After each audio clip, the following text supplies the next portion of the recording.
Hello बच्चों, let's read the question. The question is, a glass of full of hot milk is poured on a table. It begins to cool gradually. Which of the following is correct? First, option A, option B, option C and option D. ठीक है बच्चों, तो हमें यहाँ पे 4 alternatives given है. इसके अंदर क्या किया जाता है? A glass full of hot milk. ठीक है बच्चों, तो हॉट मिल्क रहता है एक ग्लास के अंदर, उसको क्या कर दिया जाता है? एक टेबल के ऊपर पोर कर दिया जाता है. ठीक है बच्चों, टेबल के ऊपर इसको गिरा दिया जाता है. तो ये हमारी टेबल है और इसके ऊपर क्या कर दिया कि मिल्क को गिरा दिया. ठीक है, ये हमारा मिल्क है, कुछ ऐसा गिरा हुआ है इसके ऊपर. ठीक है, तो देखो अब ये मिल्क क्या है? हॉट है. ठीक है, तो हम क्या मानेंगे कि temperature of milk is greater than temperature of surrounding. Surrounding से क्या होगा कि इसका टेम्परेचर मिल्क का ज्यादा है. ठीक है बच्चों, तो इस फिनोमेना के अंदर कौन कौन से होंगे? तो सबसे पहले देखो इसके अंदर क्या होगा? कंडक्शन होगा. कंडक्शन, ठीक है बच्चों, कंडक्शन होगा, कन्वेक्शन होगा और रेडिएशन होगा. कंडक्शन, कन्वेक्शन और रेडिएशन. ठीक है बच्चों, तीनों ही फिनोमेना इसके अंदर क्या होंगे? इंक्लूड होंगे. तीनों ही मेथड से क्या होगा? एनर्जी ट्रांसफर होगा, यानी हीट ट्रांसफर होगा. ठीक है बच्चों, तो तीनों ही मेथड होंगे, कंडक्शन, कन्वेक्शन और रेडिएशन. ठीक है, पहला स्टेटमेंट ये हो गया. दूसरा स्टेटमेंट क्या होगा कि न्यूटन्स लॉ ऑफ कूलिंग से, न्यूटन्स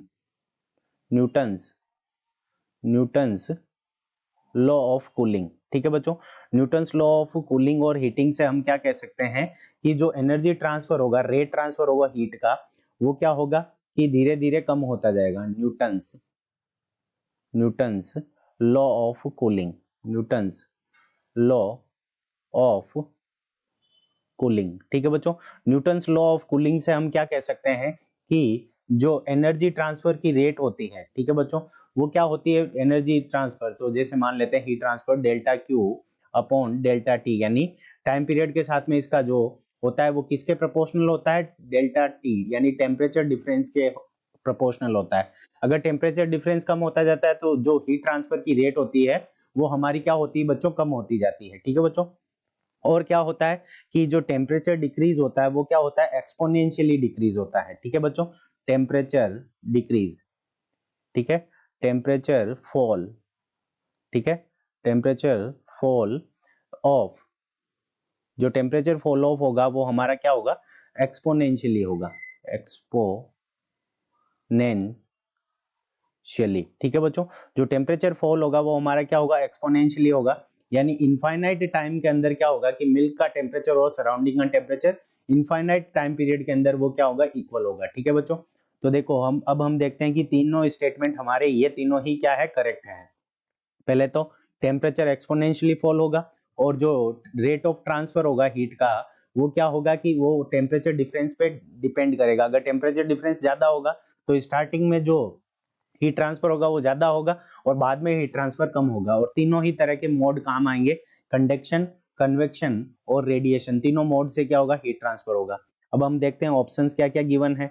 ऑप्शन ए हमें गिवन है, the rate of cooling is constant till milk attains the temperature of the surrounding. तो कांस्टेंट नहीं रहती, ये क्या होती है? धीरे धीरे कम होती जाती है. तो हमें करेक्ट स्टेटमेंट ढूंढना है, तो फर्स्ट ए हमारा क्या है? इनकरेक्ट है.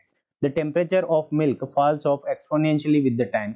सो ऑप्शन बी क्या है? करेक्ट है. ऑप्शन सी के अंदर दे रखा है, while cooling there is a flow of heat from the milk to the surrounding as well as surrounding to the milk, but the net flow of heat is more from the milk to the surrounding and that is why it cools. ठीक है बच्चों, so option C भी हमारा क्या है? Correct है. क्या होता है कि इस हीट फ्लो में, हीट फ्लो होती है किससे? हीट फ्लो, ठीक है, हीट फ्लो होती है सराउंडिंग से, ठीक है, मिल्क की तरफ. ठीक है, तो S2 मिल्क की तरफ होती है और मिल्क टू S की तरफ भी होती है. ठीक है बच्चों, तो जो मिल्क टू सराउंडिंग जो होती है वो हीट फ्लो क्या होती है? ज्यादा होती है. ठीक है बच्चों, क्योंकि सराउंडिंग और मिल्क, सराउंडिंग का टेम्परेचर कम है तो क्या होता है कि हीट फ्लो दोनों तरफ से होता है, बट जो हीट फ्लो होता है मिल्क से सराउंडिंग की तरफ वो ज्यादा होता है. ये न्यूटन्स लॉ ऑफ कूलिंग है. ठीक है बच्चों, so option B, option C दोनों करेक्ट हैं. ऑप्शन डी के अंदर गिवन है, all the three phenomena conduction, convection and radiation are responsible for the loss of heat from the milk to the surrounding. So part D B, option D B correct है. तो हमारे तीन option correct हैं, option B, option C and option D. All three are correct answer of this question. I hope you understood it well, all the best. Thank you.